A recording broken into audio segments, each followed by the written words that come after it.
The revolving glass door made a full turn and opened with a soft thud, and in that split second, the entire Peachtree Center lobby felt as if it had been dropped into an invisible storm.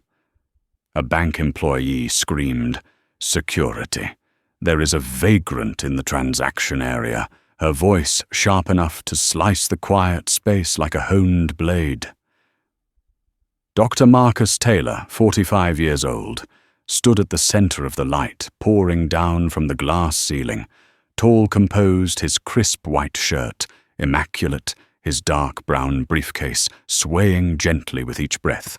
But within seconds, that briefcase, a symbol of accomplishment and decades of hard work, was snatched from his hand by Karen Doyle, 52, who wore latex gloves, as if touching him meant handling something toxic.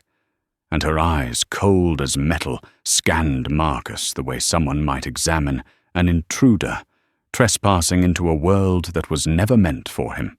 "You should know where you are, and who is actually meant to be served here," Karen said, her voice slow, dripping with mockery, each word dropping onto the marble floor with the weight of lead. The people around them stirred uneasily, some lifting their heads from their phones, others stepping back. Then, as if following an unspoken cue, they all raised their phones and began recording. A woman whispered to her husband, another troublemaker. "The world is going downhill." An elderly white man shook his head. "This never used to happen back in the day." The air in the lobbies twisted itself tight, heavy with judgment. Marcus stayed still, not out of fear, but shock. He had seen discrimination throughout his 20 years in finance, but never had it struck him so cleanly across the face, so publicly, in broad daylight, inside a bank, touted as a symbol of service. His chest tightened, not out of shame, but anger. A quiet, sharp, cold anger, the kind born only when a person's dignity is crushed in full view of others. "I am here to make a deposit," Marcus said, his voice low and steady, so calm it irritated Karen even more. How much, she asked, eyes narrowing. $2,800,000. A beat of silence followed. Then, "Oh, wonderful, and I am the Princess of England," Karen said with a brittle laugh, thin as paper, but sharp as a razor. She turned to the customers. "Apologies, everyone, we are dealing with someone making unrealistic claims." A few people laughed. Security guard James Miller approached, hand resting on his radio eyes, assessing Marcus like he was a high-level threat. "Do you have any identification?" Marcus handed over his driver's license. Karen glanced at it for a single second. "These can be faked in 3 minutes." She sprayed sanitizer into the air, the harsh smell of alcohol stinging Marcus's nose and everyone nearby. In the corner, Tiana Brooks, 22, held up her phone with trembling fingers live streaming. Her screen buzzed non-stop as viewers jumped from 12 to 37, then 80 in moments. "Everyone listen," she whispered into her stream. "This is racist behavior happening right here in Atlanta. This is Southern Heritage Bank in Peachtree. They are humiliating a man just because he is black." The moment her words ended, Karen shot Tiana a glare and snapped, "Turn it off. This is private property." "No," Tiana replied firm. It was the first time anyone stood with Marcus, and it twisted something ugly in Karen's face. Marcus saw everything, the contempt in Karen's eyes, the suspicion in the guards, the sick excitement in the faces of the customers recording him. He also saw the fear in Tiana, a young woman standing up, despite shaking, refusing to let injustice unfold in silence. From the hallway, Mark Ellis, 48, the branch manager, emerged with a crooked tie and the smugness of someone used to being obeyed. "What is going on, a disruptive individual?" Karen answered. Mark looked Marcus up and down slowly, like appraising a piece of cheap merchandise. "Have you been asked to leave? I only want to make a deposit," Marcus said. "The kind of money you are claiming does not come through here," Mark replied quietly, his tone poisonous. "And you are making my customers uncomfortable." A woman pulled her son away. "Let's go elsewhere. I don't want you seeing this." More murmurs, more laughter, more phones pointed at Marcus like digital spears, and in Marcus's mind, each moment echoed the history of countless black Americans judged before being heard accused, before being questioned, dismissed, before being seen as human.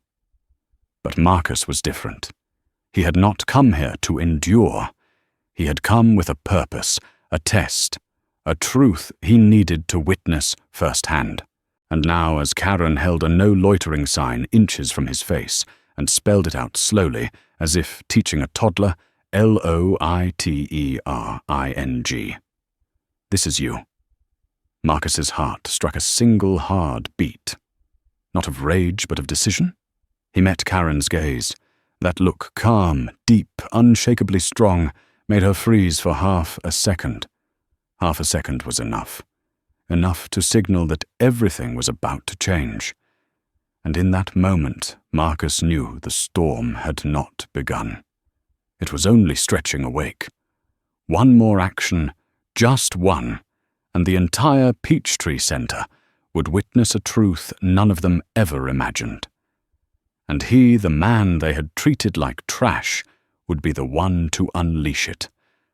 The air inside the Peachtree Center Bank lobby thickened like a sealed room with no escape, every gaze locked onto a single target, Marcus Taylor. The crowd was no longer just customers waiting for their transactions.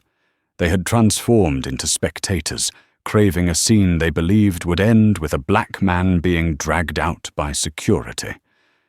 None of them realized that they were the ones being etched into the eyes of history. Karen pulled her mask higher, as if trying to hide the cracks in her confidence, then pointed at Marcus. "I am ordering you to stay right where you are. Security will deal with you immediately." From Tiana Brooks's livestream angle, the viewer count had surged past 300 comments, flooding in like a raging current. "Someone call the press. This is blatant racism. What did he even do wrong?" Tiana swallowed hard, her hands trembling, but her voice stayed firm. "You all see it. He's just standing here. They are the ones causing the disturbance." Security guard James Miller stepped closer, hand hovering over his radio, his eyes torn between duty and the uneasy sense that something here was very wrong. "This guy, he does not look like a troublemaker." A voice from the crowd cut him off. A man in a black suit and red tie eyed Marcus the way someone might appraise a discount item. Who knows? People like that are great actors. Karen spun toward him, smiling as if she had found an ally. "Exactly. Plenty of folks come in here, making ridiculous claims to scam us. This is not the first time." Marcus felt anger travel from his chest, up his spine like a rising heat. But he held it down. He knew there would be a moment to speak, and it had to be a moment that made the entire world hold its breath. In front of him, Mark Ellis flipped open a thick policy manual and began reading, as if processing a federal arrest. According to Regulation 4.2 regarding disruptive customer behavior, the bank is permitted to request that the individual leave the premises. If they do not cooperate, we reserve the right to call law enforcement. Each word fell like bait, drawing delighted reactions from the crowd. A woman whispered to her husband, "I told you something was off about him." The husband nodded, recording the scene while muttering, "This will get so many views when it hits YouTube." A teenager near the door scoffed, probably thinks he is some millionaire. Karen jumped in immediately. If he is a millionaire, then I am the President of the United States." Laughter broke out, blending with the sound of notification pings from those watching the live stream. Anyone could see that Marcus was being turned into public entertainment. But only Marcus understood that every word they uttered, every action they took was tearing the bank's long, polished mask of respectability to shreds. He glanced around and met the faces, judging him, a mother pulling her son away, as if he carried disease, a young couple inspecting his polished leather shoes, as if searching for proof he was beneath them, an elderly man with folded arms muttering that the world is going downhill. Each stare, each comment was an invisible blade digging into Marcus's chest. He could endure the insults, but being humiliated, live on camera, this felt like a modern-day public shaming. Meanwhile, Mark continued loudly. "You said you want to deposit, how much? $2,800,000. Do you have any idea what that amount actually is?" Karen cut in with a mocking tone. "Let me guess. Lottery winnings." She tilted her head back and laughed. Several others joined in. Marcus clenched his fists in his pockets to keep his body from trembling with rage. Still, his voice remained steady. "I have documentation." Karen waved him off. "Documentation. Right." Printed at some corner copy shop, a man in a grey t-shirt shouted, "Just call the police already." Another added, "We do not need people like this in the financial district." Cold air blasted from the vents, raising goosebumps along Marcus's arms, not from the temperature, but from the realization that to them he was not a customer, not a person. He was nothing more than a walking stereotype. From the livestream corner, Tiana choked out, "My God, they are treating him like a criminal." An older woman turned sharply toward her. "You should know your place. No one asked for your opinion. But they are wrong. Right or wrong has nothing to do with you. This is our bank, not yours." "Your bank?" Two small words, but they shot through the lobby like a gunshot. Marcus heard it. Tiana heard it. A few others heard it. But no one spoke up except Marcus, who felt the sting of a truth he had always known. They did not see him as someone who belonged here. Mark turned back to Marcus this time, with a look of satisfaction. "You have 10 seconds to decide. Leave voluntarily, or I will call the police. And when they arrive, I will request that they note you for resisting staff and disturbing the peace." "He did not do anything," Tiana shouted. Karen snapped, "Be quiet." The crowd began chanting, "Throw him out, call the police." The noise slammed into Marcus like a storm. His jaw tightened, his breathing deepened. Inside his chest, something split in half. One part, pain, one part, rising resolve. He looked around. 20 phones were pointed at him, like 20 digital barrels, cold eyes glaring baseless accusations, flying hands, signaling for more security to come. The entire bank lobby had become a public courtroom, where he was the defendant, the crowd was the self-appointed jury, and none of them knew the truth. Mark snarled again. "This is your final warning." And that was the moment Marcus understood something. With crystal clarity, they thought they were winning. They thought this was their battlefield. But what they did not know was that he, the man they were so desperate to expel, held the power to determine the fate of this entire branch. He needed only one action, one moment, one truth brought into the light, and the storm would begin. Marcus drew a deep breath, his eyes narrowing slightly. His heartbeat slowed, not with fear, but with the knowledge that he was about to do something that would make all of Peachtree Center fall silent in shock. He placed his hand on the leather briefcase Karen had thrown onto the counter. The brief silence that followed, calm, steady, almost unnatural, was the final warning of the collapse to come. Marcus whispered in his mind, "All right. It is time." Marcus laid his hand on the dark brown leather briefcase Karen Doyle had shoved onto the counter, as if it were something filthy that needed to be discarded, and that single simple motion was enough to make the air tremble, as if preparing to explode. The crowd that had been shouting, pointing, and live-streaming froze for half a second, guided by an animal instinct that warned them something was about to happen, something they were absolutely not ready to face.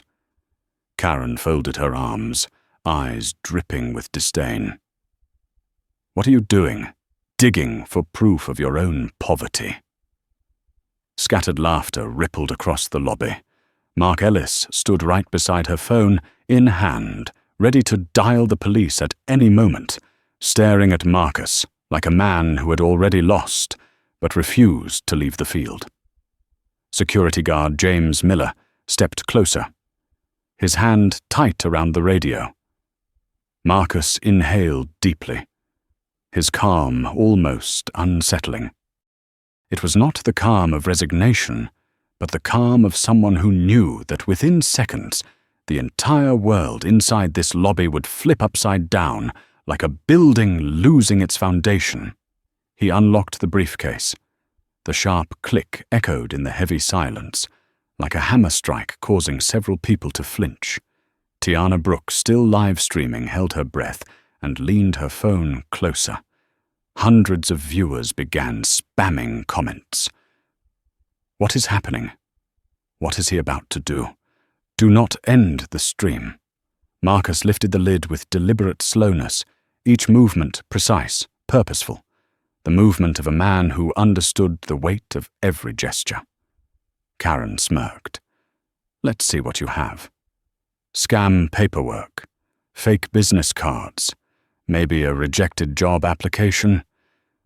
But then her smile froze, because sitting on the soft brown leather inside the briefcase, illuminated by the chandelier above, was a black leather portfolio embossed with the gold seal of the Federal Reserve System, gleaming so brightly it seemed unreal. Someone in the crowd sucked in a sharp breath.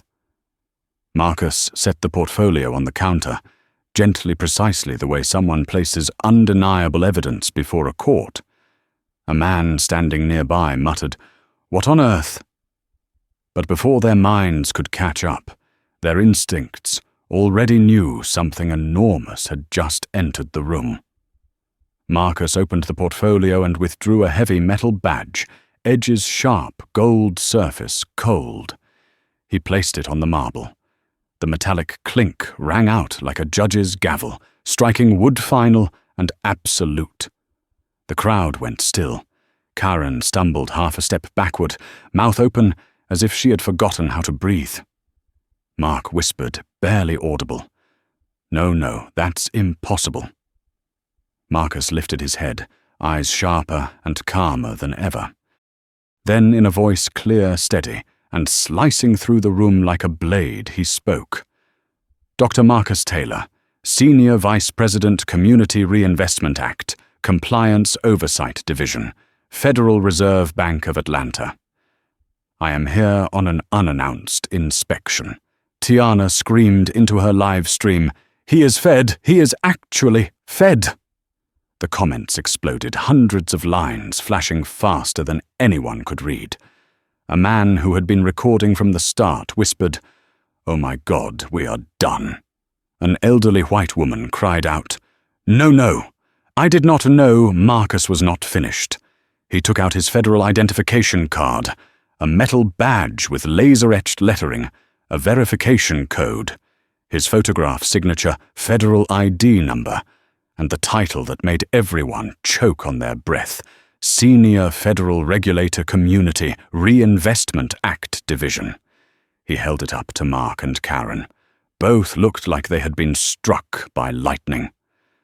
Mark dropped his phone. Karen's knees buckled as she clung to the counter to stay upright. Security guard James froze like a statue, sweat dripping down his temple. whispering rippled across the lobby like a tidal wave. "Federal Inspector, why is he here? I recorded everything. We're doomed. Karen is finished."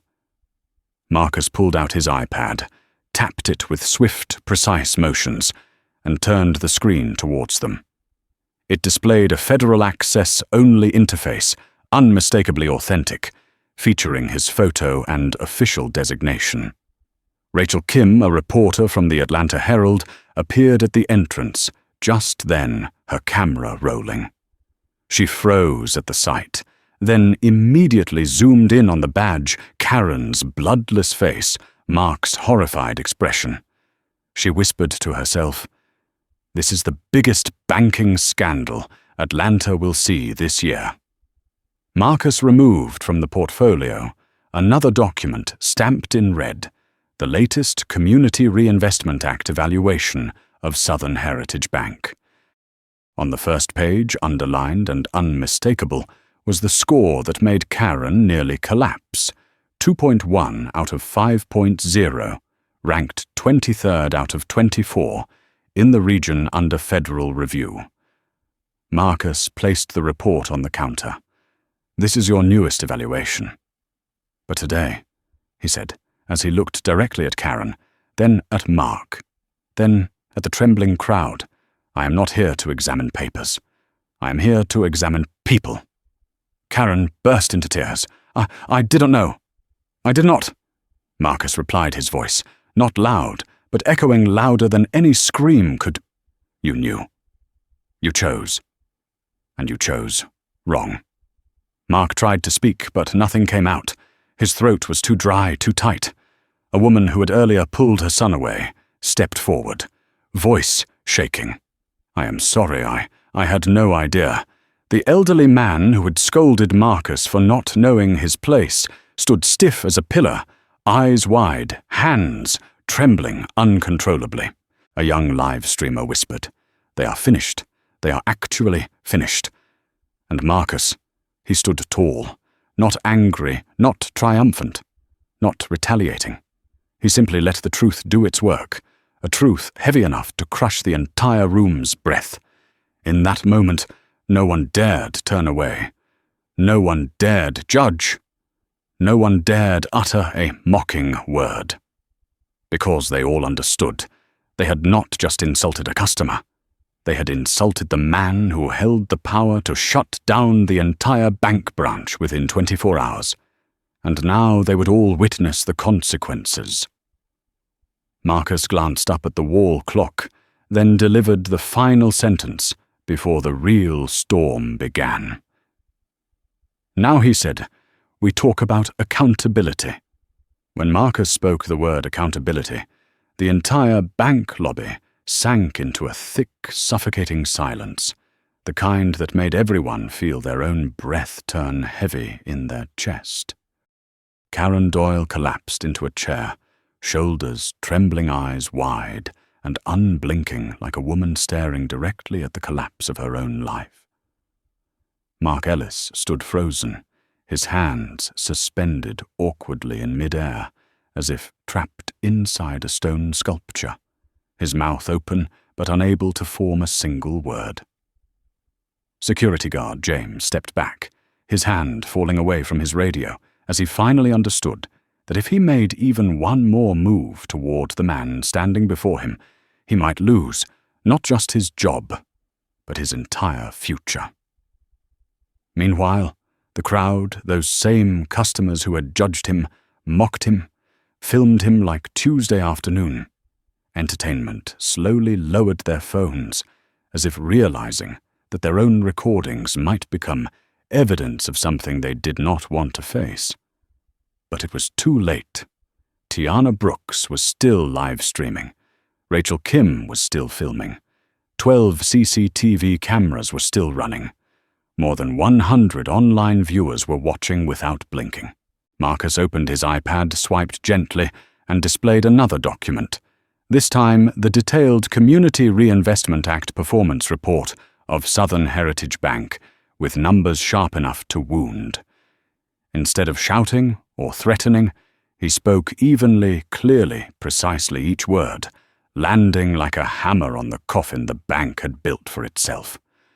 Southern Heritage Bank, Marcus began, serves a community where 35% of the population are minorities. Yet the loan approval rate for them is 8%, slightly higher than the recidivism rate, far lower than the national average. A man in the lobby let out a strangled gasp.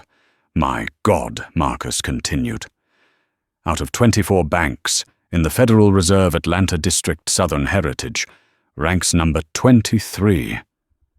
Only one bank performs worse than you. Only one. Karen broke into sobs, burying her face in her hands. Never in her life had anyone spoken to her with a voice so cold and so true that it felt like he was looking straight through her soul. But Marcus did not pause to comfort her. He did not need to. Not after what had happened. This evaluation, he said, his voice low, but cutting like a blade, has been submitted to the Federal Reserve Board. As a result, Southern Heritage Bank has been placed under federal review. He set the iPad on the counter.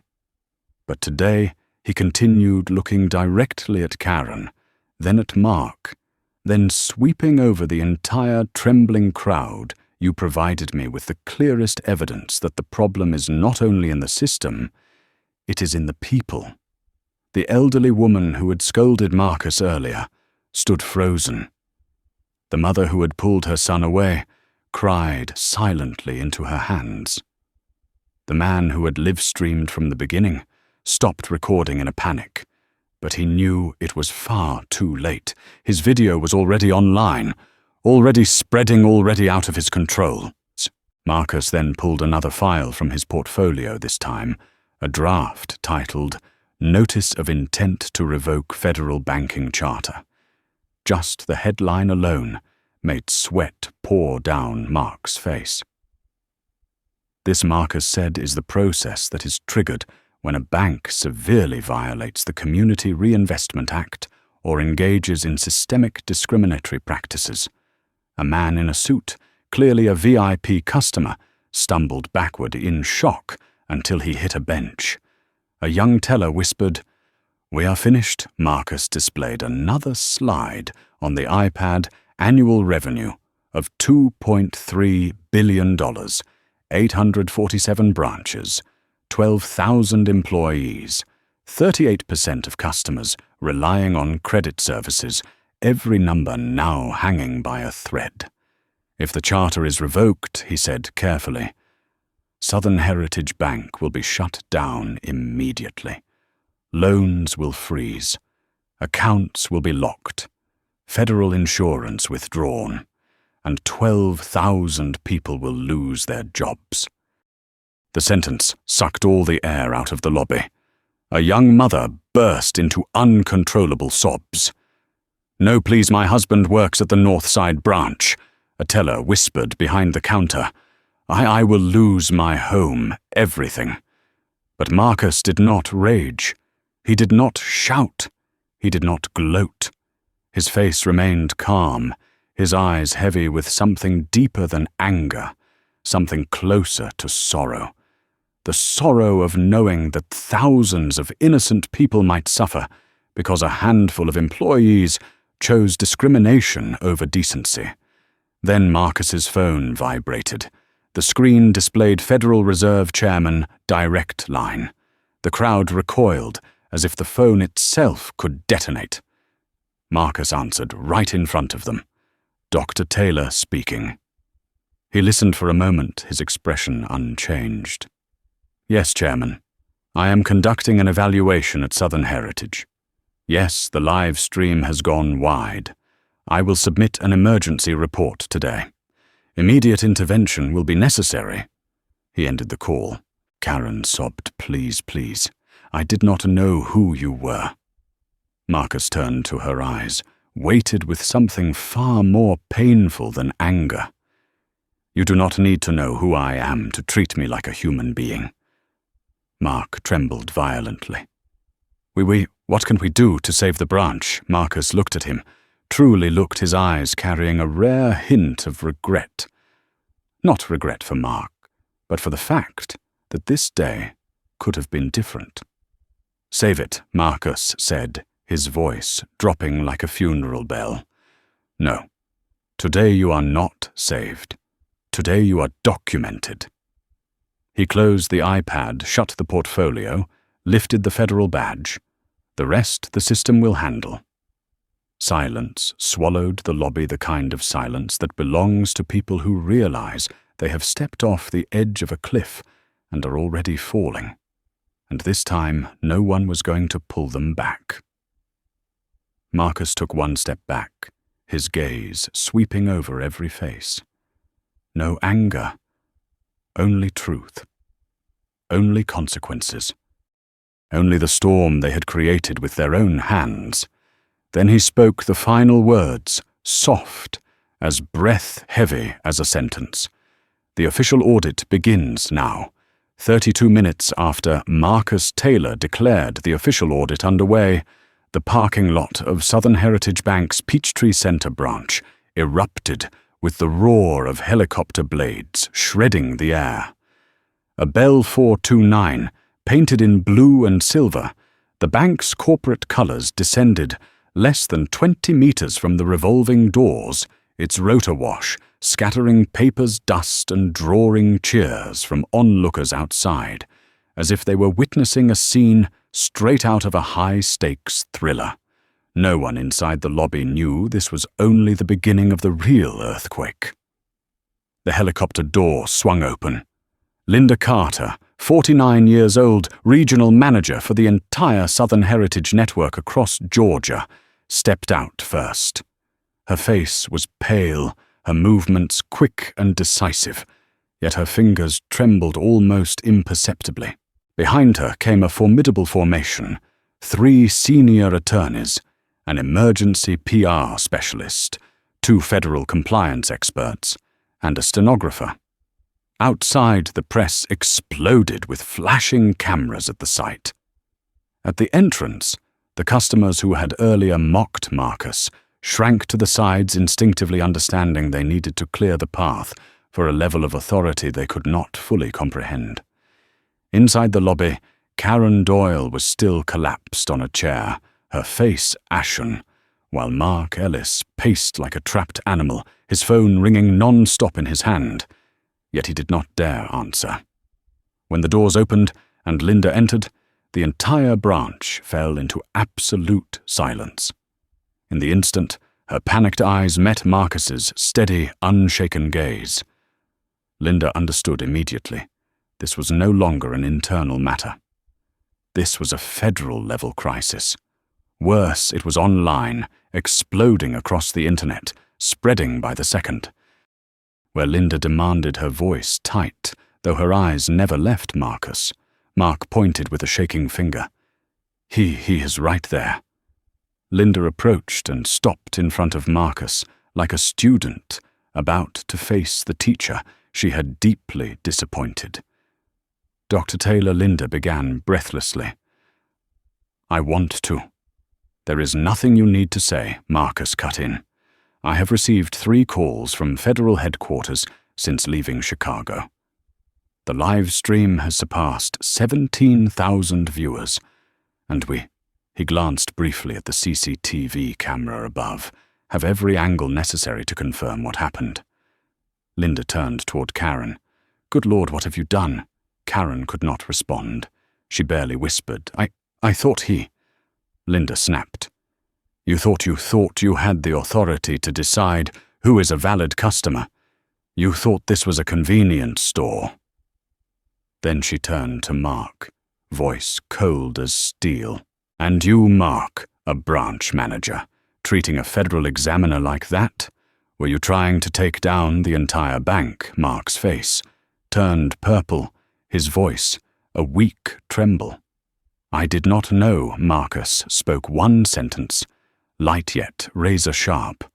"Whether you knew or not, the cameras know." The whisper that spread across the lobby felt like a cold draft. Teller staff stepped back. Some had tears in their eyes. A young new employee sat down, hands clutching his head. I am done. I am definitely done. But Linda had no time to comfort anyone. She turned to the legal team. Pull up every live stream. Download everything. I want to watch from the beginning. One attorney set a laptop on the counterbank. Wi-Fi throttled to maximum as Tiana's video, Rachel's footage, CCTV recordings and viewer uploads all poured in. Phones throughout the lobby pinged non-stop. The first post from the Atlanta Herald was up, Federal Bank Examiner, racially profiled at Southern Heritage Branch. What is happening? 3 minutes later, CNN Atlanta sent a reporter. A Fox 5 news truck arrived moments after. And then came the message that made Linda's stomach drop. A text from the chairman of the board. Handle immediately. Headquarters is in panic. At that exact moment, Marcus's phone buzzed again. The screen flashed United States Treasury Department, immediate call. The branch collectively held its breath. Marcus answered. Dr. Taylor speaking. He listened for a few seconds. Yes, sir. I will complete the report within 2 hours. Yes, I understand the severity. When he lowered the phone, Linda looked ready to cry. Dr. Taylor, please tell me, is there any way to save this bank? Marcus looked into her eyes that held no vengeance, only disappointment. There is, he said, but the price will be steep. And first, all of you must face the truth. What happened here is not a personal mistake. It is culture. Karen broke down, sobbing, covering her face. One attorney whispered, We are going to be sued. The entire community will sue us. A black employee in the back murmured, We deserve to be sued. Outside, a second helicopter approached. Reporters surged forward. Protesters began gathering on the sidewalk, holding hastily written signs. Respect black customers. Banking justice. Now discrimination ends today. Marcus spoke one final sentence before the storm crested slow and heavy as an iron verdict. I will present the requirements in the emergency meeting right now. If you refuse, Southern Heritage will cease to exist within 24 hours. Linda swallowed hard. And if we accept, Marcus looked around at Karen, at Mark, at the trembling tellers, at the shaken customers, at the pale attorneys. Then he said, his voice dropping into the weight of a sentence, This bank will be saved, but none of your careers will ever be the same. And in that moment, no one spoke. They all understood that it was no longer Marcus standing before them. It was the entire federal system watching them, judging them. The emergency conference room at the Peachtree Center branch was meant for 10 people, yet it was now so crowded that even a breath seemed loud enough to expose the panic in the air. The harsh overhead lights cast unforgiving brightness on every shaken face. Linda Carter sat at the head of the table, her hands trembling over a stack of documents. Mark Ellis stood, pressed against the wall as if hoping it would swallow him.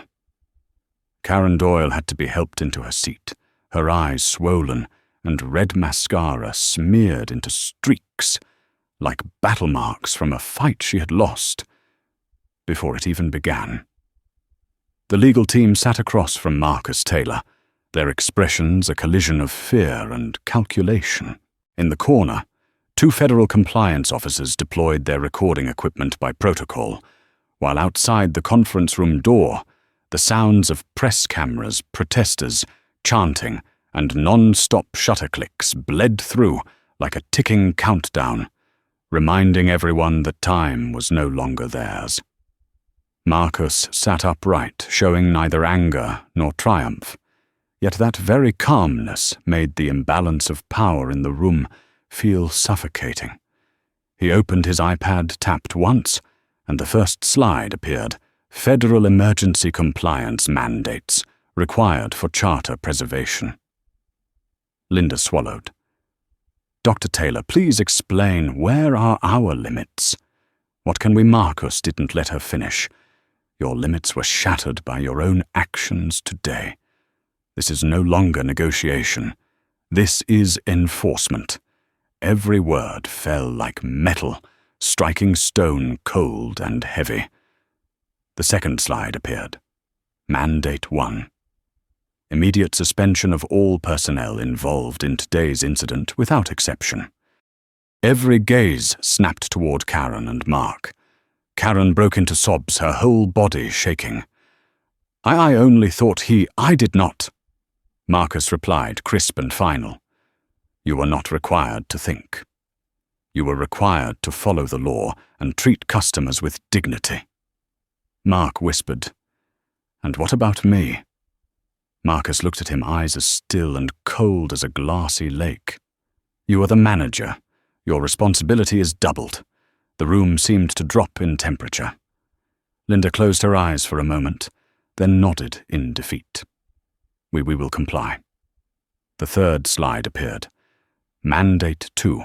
Implement real-time anti-discrimination, monitoring across all 847 branches, nationwide within 90 days. An elderly attorney shot to his feet.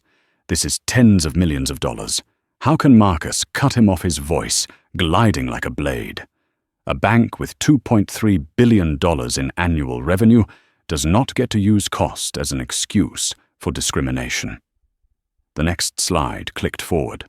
Mandate 3, a multi-ethnic mystery shopper program conducted quarterly. Reports must be fully transparent. A staff member in the corner whispered, "Oh my God," so softly, it was almost inaudible.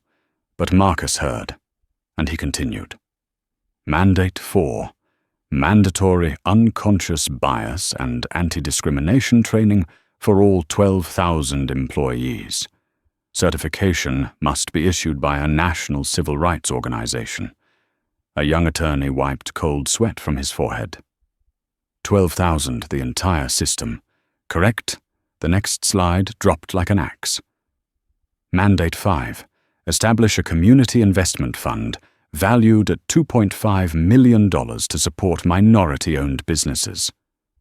Linda gasped. $2.5 million. That is a small portion, Marcus said, compared to the damage this branch has inflicted on Southern Heritage's reputation. The sixth slide froze the entire room. Mandate. 50% of all new management hires must come from minority groups within 18 months. Mark's face drained of color. But is that even legal? Another attorney whispered. Under federal directive or absolutely legal. Linda clutched her head, breath quick and uneven. We cannot possibly meet all of Marcus, tilted his head at her. Then Southern Heritage will no longer exist to meet anything at all. The sentence carved through the air like a blade. The next slide appeared, its title turning the room to stone. Mandate 7. Appointment of a federal compliance monitor, reporting directly to the Federal Reserve, bypassing the board of directors. A compliance employee exhaled sharply. We are going to be treated like a penalized institution, Marcus said. You will be monitored because you have been behaving as a penalized institution. Every eye shifted involuntarily to Karen. She trembled violently, mumbling like someone slipping into shock. I only thought he did not belong here. Marcus looked at her with a sadness that went deeper than anger. That thought, he said, is the reason millions have suffered discrimination in banking for decades. The final slide appeared. Mandate 8, Community Apology Protocol including a public press conference dialogue with civil rights organizations and 12 in-person training sessions with affected residents. Karen broke into uncontrollable sobbing, covering her face. Mark braced his hands against the table, his head bowed like a man awaiting sentencing. But Marcus continued, voice slower, deeper, heavier. Mandate 9. Monthly progress reports to the Federal Reserve. Any violation will trigger immediate charter revocation. The room turned silent as ice. Only the distant chanting of protesters outside echoed like war drums. Marcus ended with the 10th slide. Deadline 24 hours to sign full acceptance. Failure to comply will activate charter revocation. Linda stared at him, lips quivering. If we sign, the bank will survive. Marcus nodded once. The bank will survive. But the careers of those responsible for today's discrimination, those are over. Karen sobbed harder. Mark collapsed into his chair. A young teller cried softly, I do not want to lose my job. Marcus looked at her, his expression softening. If you are not part of what happened today, you will not lose it. Then he stood, closed the portfolio, and walked out. The moment the door shut behind him, Linda whispered a sentence that froze the entire room. We are standing at the edge of a cliff, and he is the only one keeping us from falling into complete collapse. No one argued. No one dared. Because it was the truth. When Marcus stepped out of the emergency conference room, the door closed behind him, like a heavy verdict dropping onto the entire Peachtree Center branch. Inside, Linda Carter stood motionless for a long moment, her hands clasped so tightly her fingers turned white, her eyes filled with the bitter realization that what Marcus had presented was not a proposal, but the only lifeline keeping the bank from being erased from the financial map of the United States. The noise outside, the cries for justice reporters, shouting instructions, helicopter blades, beating the air poured through the reinforced glass and battered everyone's nerves as if the entire world were pressing in to witness their downfall. Karen Doyle sat at the end of the table, her gaze vacant. She stared at her hands as if they themselves were instruments of the damage she had caused. I cannot, she whispered, her voice cracking. She tried to recall exactly what she had said, what she had done, but every moment from the previous 30 minutes returned to her in slow, sharp, painful flashes, her gloved hand snatching Marcus's briefcase, the mocking laughter when he stated the amount he wanted to deposit, the way she spelled the word loitering into his face like scolding a child. The moment she barked into Tiana's camera that this is our place, not yours. Those words now hung around her neck like stones. She whispered like someone receiving a death sentence. I destroyed 12 years of my career in 12 minutes. Tears fell not out of fear, not from an urge to defend herself, but from the dawning realization that every word and every look she had thrown at Marcus was living proof of a culture she belonged to, and the worst example of it. Mark Ellis stood a short distance away, hands braced against the dark wooden table, as if every answer he sought were carved into its scratch marks. He had always believed himself to be a model leader, strict-principled, the guardian of corporate image, but the truth laid bare before him was brutal. He was not a leader. He was someone who used authority to mask prejudice, who disguised bias as policy, who built himself up by diminishing others. That realization, who he truly was, hit harder than any fear of losing his title. Mark tried to speak, but his voice broke in his throat, strangled by the weight of self-recognition. I was wrong. An attorney exhaled sharply. Wrong is putting it lightly, Mark. What happened today could activate civil rights lawsuits across 3 different jurisdictions. A compliance specialist added, if Dr. Taylor chooses to file under Section 245, everyone involved could face criminal liability. Karen sobbing rose as if she had been struck. Mark collapsed into a chair. But what truly froze the room was not the legal danger. It was the ticking clock, or more accurately, the lack of time. Linda checked her watch and murmured, We have 18 hours before the first federal report reaches the Department of Justice. A young employee, barely 25, stood trembling, tears welling up. I have only worked here 3 months. If the bank shuts down, I do not know what I will do. Despair spread like an oil slick. A Latina teller whispered, "We deserve this. I have seen them refuse black customers immigrants just because of a feeling. I never had the courage to say anything." A black employee spoke up quietly from the back, his voice cracking. "Not just customers. I have been treated differently too. But I needed this job, so I stayed quiet." The room fractured. For the first time, no one hid the truth about how this branch had truly operated, not by policy, but by prejudice. Linda rose abruptly, her hand slamming lightly onto the table, not to intimidate, but to steady herself. "Listen," she said, her voice shaking but resolute. "I know all of you are terrified. So am I. But we must face reality. Dr. Taylor has every second of footage, every word, every piece of evidence. We have 2 choices. 1, fight back, and the bank will close within 24 hours. 2, comply completely." No one objected. No one dared, because everyone knew the first option meant the end. But Linda continued, her eyes red, yet determined to comply. "We must accept the sacrifices. Karen, you are suspended immediately. Mark, you as well." Karen burst into sobs. Mark did not argue. He simply nodded, worn down to nothing. "Every employee directly involved is suspended," Linda added. "No exceptions, no leniency." She then looked at the remaining employees, her voice softening. "Those who did not participate in today's incident will stay." Dr. Taylor made that clear.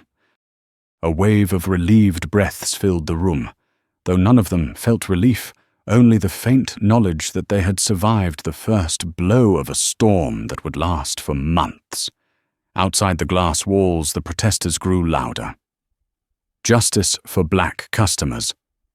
End banking bias. Their chants merged with police sirens and media crews, shouting instructions, forming a relentless drumbeat, pounding through every chest in the room. A junior manager whispered, "If the public knows this was the place where Dr. Taylor was mistreated, thousands will come." Linda closed her eyes.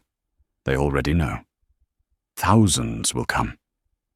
In that moment, Karen lifted her head, her eyes red, but carrying a flicker of late desperate self-awareness. "I want to apologize to Dr. Taylor. I want to tell him I didn't mean." An employee responded not angrily, but with exhausted truth. "It does not matter what you meant. The cameras will speak." The air thickened with the weight of endings. Careers built over a decade, shattered like broken glass. Yet amid the wreckage, something else trembled into existence, a small, fragile spark of awakening, late but real. Outside the conference room, Marcus heard the crying, the arguments, the confessions spilled too late. He closed his eyes not in satisfaction, but in sorrow. He had never wanted to destroy anyone. He only wanted them to see what he and millions of others had endured in silence. And today, through their own actions, they finally saw. As he stepped into the hallway, the wind from the revolving doors carried the sounds of protesters, helicopters, reporters, and a society demanding answers. Marcus drew in a deep breath, because he knew the hardest part was still ahead. The call with the National Board of Directors awaited him, and that would be the battle that decided the fate of an entire bank and of the people who had just been forced to see themselves in the mirror. As Marcus walked down the hallway toward the temporary office, the Southern Heritage Crisis Team had prepared for him. The chaos outside grew louder and heavier, the loudspeakers of CNN Atlanta blaring from the sidewalk, waves of protesters, arriving with raised signs, police vehicles forming a security barrier, and news helicopters circling above like cautious steel birds. The office door closed behind him, and only seconds later, the large monitor on the desk lit up, revealing the faces of all 12 members of the Southern Heritage Bank National Board of Directors. Their expressions were tight, exhausted, frightened, and above all, cornered with nowhere left to retreat. The chairman of the board, Richard Monroe, a 63-year-old man known for boasting about more than 40 years of scandal, free reputation, looked at Marcus as if confronting the highest judge. "Dr. Taylor," he began, his voice stripped of the confidence expected from the head of a multi-billion-dollar institution. "We have reviewed the full footage, both the live streams and the CCTV angles. None of us can believe something like that happened at our branch." Marcus replied quietly, "What happened there was not an accident." A woman on the board, Lauren Hughes, responsible for credit oversight, spoke with a trembling voice. "We understand how severe this is. But please tell us plainly, is there still a chance to save everything?" Marcus stared directly into the camera. "There is, but it will not be painless." Mr. Monroe frowned. "What are the federal legal risks we are facing?" Marcus leaned back in his chair, his tone low calm, but sharp as a blade. "First, today's incident directly violates the Civil Rights Protection Act under Section 245. Second, it constitutes a serious breach of the Community Reinvestment Act. Third, the event was recorded from 12 CCTV angles, 2 independent live streams, and more than 20 eyewitnesses. Fourth, statewide media is already involved." A board member muttered, "We are finished." Marcus shook his head. "Not yet. But you will be if you reject the mandates I issued." Mr. Monroe asked, "If we accept all of them?" "Then you keep your charter," Marcus said. "But you will pay the price, financially, reputationally, and in personnel." For several seconds no one spoke. Each of them seemed caught between ego-personal interest and the survival of the entire banking institution.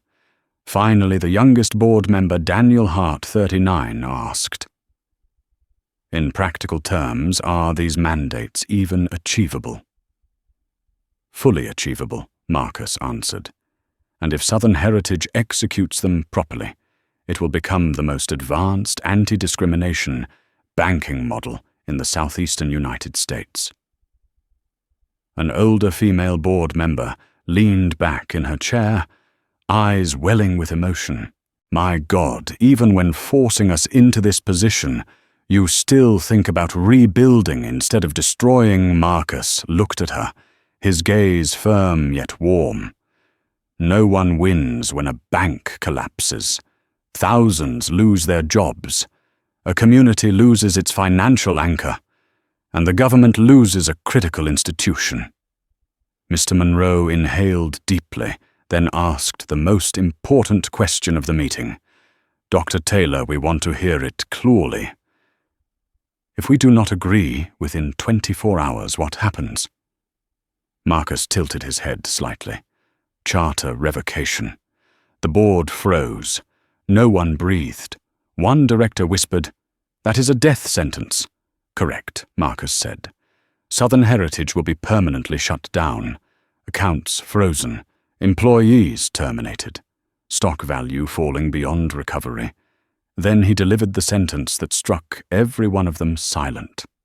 "And that decision will be yours. Not his. Not Linda's. Theirs, the ones sitting at the top of the hierarchy." The board fell quiet for nearly half a minute.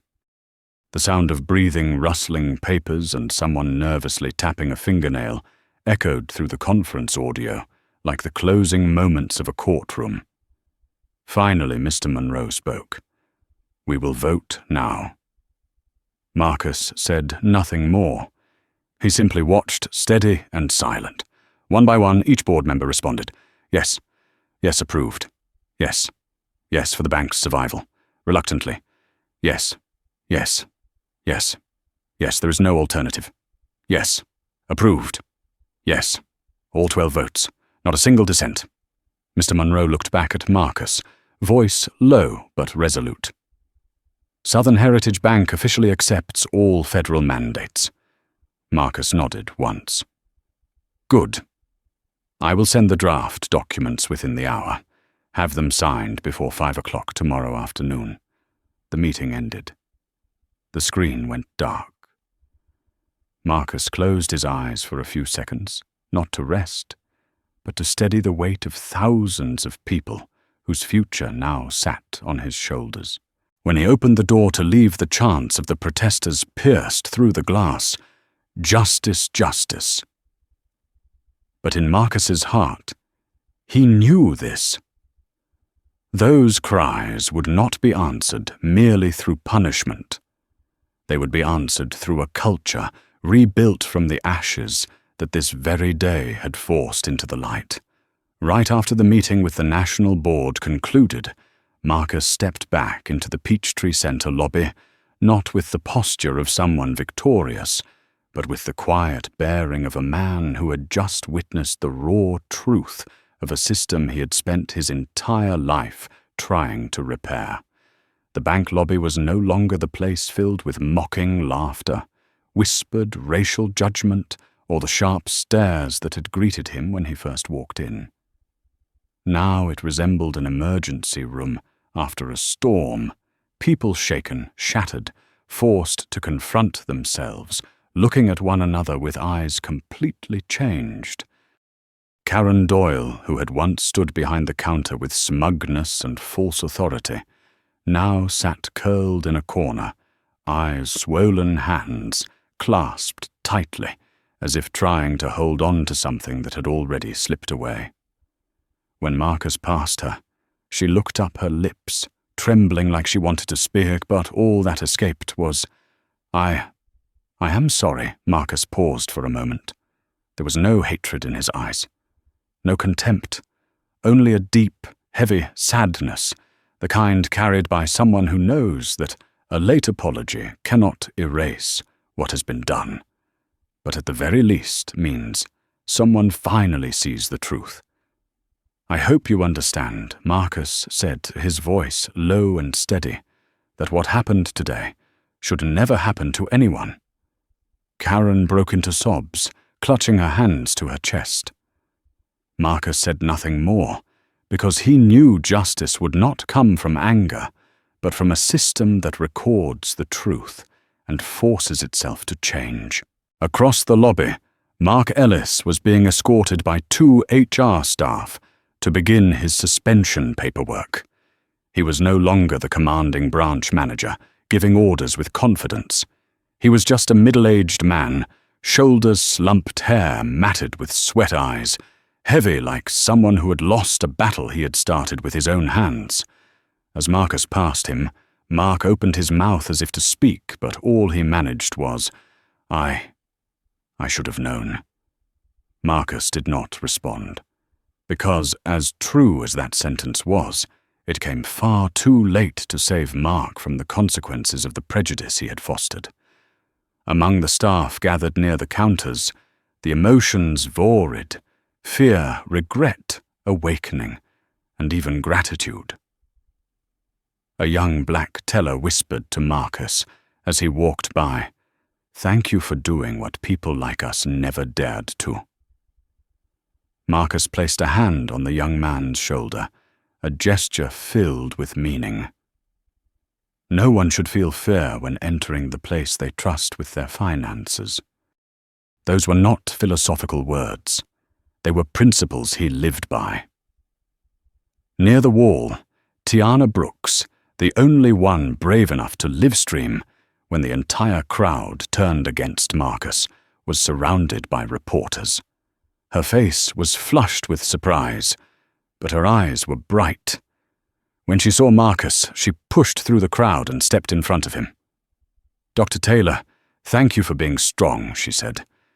"People like me, We need people like you." Marcus shook his head gently. "No. Today I only reflected what was already there. You were the one who did the right thing." Tiana smiled through tears. Outside, hundreds of people were chanting, "Justice, accountability, no more discrimination." The slogans echoed through the glass, restoring dignity not only to Marcus, but to countless others who had been treated as he was, yet with no live stream, no witnesses, and no one to stand up for them. At that moment, Linda Carter stepped out of the conference room, her face exhausted, yet steady like someone who had just made the hardest decision of her career. She approached Marcus and stopped in front of him. Her voice was hoarse. "Dr. Taylor, the board has voted. We accept all federal mandates." Marcus nodded lightly, without triumph, without pride, simply acknowledging what needed to be done. "Good," he said. "It is the only way for the bank to survive." Linda breathed deeply. "But I need to ask you something. Do you believe Southern heritage can truly change?" Marcus looked directly at her, his eyes unwavering. "If change begins with truth, then it is always possible." That sentence, shorter than a breath, brought tears to Linda's eyes.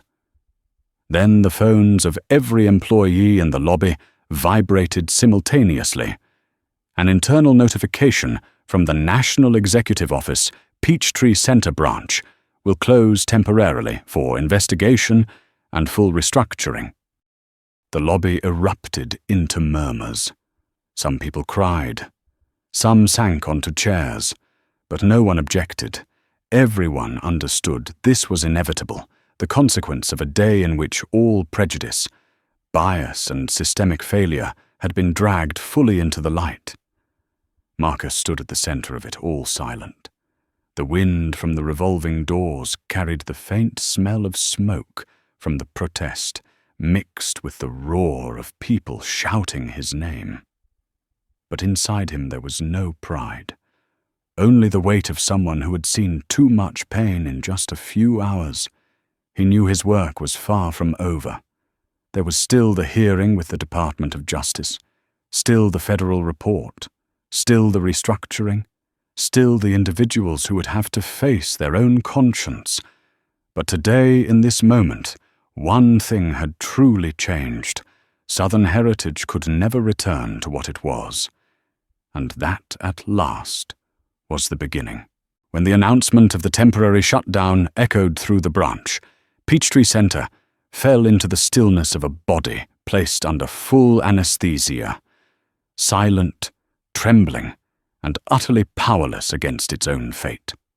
Employees stood frozen like statues, some covering their faces in tears, some staring at the floor, as if searching for a crack to disappear into others leaning against the counters, trying to steady their minds in a day when everything they once knew had collapsed. But for Marcus Taylor, this was not an ending. It was the beginning of reconstruction, a long path he knew would require more than regulations. It would demand an awakening in every person who walked through the doors of this bank. Linda Carter was wiping her tears as she approached Marcus. "We will do everything," she said, her voice hoarse but resolute. "I will not let this branch become the reason 12,000 people lose their jobs." Marcus nodded, and there was a respect in his eyes that he would not have believed she could earn just hours earlier. "Change starts at the top," he said. "If you do the right thing, others will follow." Linda looked down at her trembling hands, then toward the glass doors where hundreds of people were chanting, not out of anger, but out of hope. She understood that every eye in the city was on the steps she would take next. In the corner, Karen Doyle, once standing at the peak of false authority, now looked stripped of identity. When she walked toward Marcus, no one stopped her. Her eyes were filled with shame forced to face a truth she had long avoided. "Dr. Taylor," she said, her voice breaking, "I will attend every community apology session. I will stand before everyone and accept responsibility. I have nothing else to say, except I am sorry." Marcus did not answer immediately. He let silence do its work, since that forces a person to face themselves. Then he said, "What matters is not that you apologize to me. What matters is that you face everyone who has ever been treated the way I was treated." Karen bowed her head, and for the first time that long day, her remorse was not a shield to escape blame. It was real. Nearby, Mark Ellis received his suspension documents from HR. He stood holding the paper like he was holding the ashes of his career. He looked at Marcus one last time. "If I had a chance to fix this, I would do whatever you say." "No," Marcus replied. "You do not follow my instructions. You follow what you should have done long ago." Mark nodded, once then walked away. Not as a manager, not as the man he tried to project, but as someone who had finally learned a lesson he should never have needed to pay such a heavy price for. Across the lobby, employees gathered, some comforting each other, some apologizing to one another. Small conversations rose amid the ruins of the branch's reputation. "I am sorry if I ever looked at you differently. I am sorry for staying silent. We should have spoken up a long time ago." Those words, late but sincere, were seeds of something Marcus had always believed in. Change begins with truth. Near the front, Tiana Brooks was still surrounded by reporters. Her face glowed not because of sudden fame, but because she knew her live stream had saved a man, and more than that, had saved an entire institution from the rot it had hidden for years. When she saw Marcus approaching, she ran toward him. "Dr. Taylor, a law school, just called me. They want to interview me for a civil rights scholarship." Marcus smiled. "You deserve it." That sentence made Tiana burst into tears of joy, because for the first time doing the right thing did not leave her afraid, but acknowledged. As the sun began to set, the Peachtree Center branch, where hours earlier cruelty had been on full display, was now filled with the footsteps of police officers, reporters, federal compliance teams, and citizens wanting to see the place where everything had unfolded. Yet amid all the chaos, Marcus felt something strange, a quiet inside himself. Not the quiet of victory, but of responsibility. He knew tomorrow would bring paperwork, hearings, reports, sessions with the Department of Justice and the Federal Reserve. He knew there would be critics, people who blamed him, people who claimed he had damaged the banking institution. But he also knew people were healing black employees who had stayed silent for years, customers who had been demeaned, young people like Tiana, who now believed in doing what is right. When Marcus stepped outside the late afternoon, Atlanta wind brushed against his coat, carrying with it the chants of hundreds of voices. "Thank you, Dr. Taylor Justice." Change starts today. Marcus closed his eyes for a brief moment, letting those voices reach his heart. And in that small, quiet second, he understood something with absolute clarity. Today was not just the day one man stood up for his dignity. It was the day an entire community awakened to the truth that respect something so simple could save a system from its own darkness. And that, to Marcus, was the greatest victory of all. From the perspective of an expert in organizational culture and systemic ethics, the story at Peachtree Center reveals an undeniable truth. Real strength does not come from economic power or the titles printed on office walls, but from how an organization treats people when no one believes they are being watched. Marcus Taylor did more than expose violations. He exposed a mindset, and then proved that lasting change only begins when people have the courage to confront the truth head-on. If this story resonated with you, like the video to spread these right values, and subscribe to follow the next journeys of justice. Before you leave, comment exactly 3 words.